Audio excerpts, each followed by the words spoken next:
Feeling natin, aside from Rubilin Amit na lagi kong naiko-cover sa Amit Cup, ito isa sa mga idol ko sa Whirlpool. Kasama na rin yung ating Whirlpool champion natin si Carlo Biado. Walang iba kundi si Cheska Centeno na isa sa mga lalaok po sa the World Games. Magandang hapon po. Bago ang pag-aanda sa World Games, ano ang inyong reaction ninyo?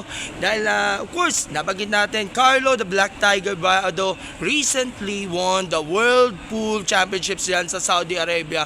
Nakakapagtaas ba ng motivation itong pagkapanalo ni Carlo para sa ating national team natin na papadala natin sa World Games? Yes, sobra po.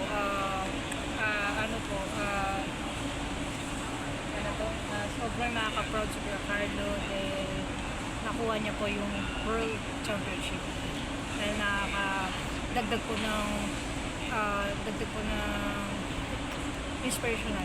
For the World Games, kasama niyo si Ate Bing para dito sa event. So, training-wise and even conditioning-wise, physically and mentally, ano ang mga strategies ninyo, kayo ni Bingkay, para pagdating sa World Games, mas lalong ikagaganda pa yung performance ninyo against all those na nakaharap ninyo before? Strategy po is talagang focus and training, and ayun mga po, sumasali po ako sa mga tournament. Yun po yung preparation ko for World Games.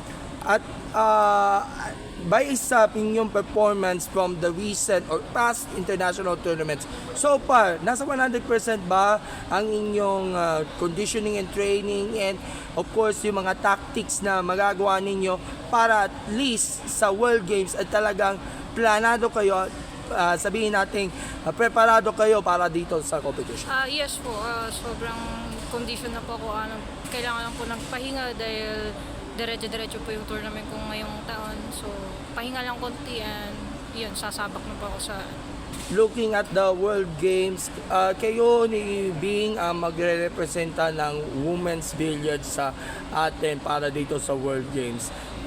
At kasama kapiling nyo rin yung iba pa mga athletes na rin from different sports na lalaok nga dito sa World Games. Do we assure nga na of course i-give mo yung 100% of your very best para pagdating niya sa World Games, sigurado may medal tayo, dahil nung mga uling edition sa World Games na tayong medal before kay Biado, no, di ba? Yes po. Oo. So ano ang magiging assurance? Gagawin ko lang po yung best ko para makuha po yung gold.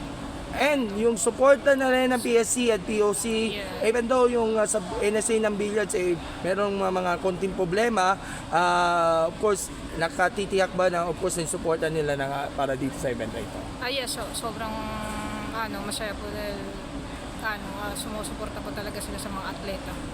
Okay, so Cheska, ito ang inyong pagkakataon para manawagan sa kanila, mga viewers natin, at of course, imbitahan nyo sila sa ating papalapit na World Games. Magdasal po kayo sa laban po namin ng mga atleta, at syempre, suportahan nyo po kaming paparating na tournament, World Games. Alright, thank you so much, Cheska. More power and see you soon, and God bless. Thank you.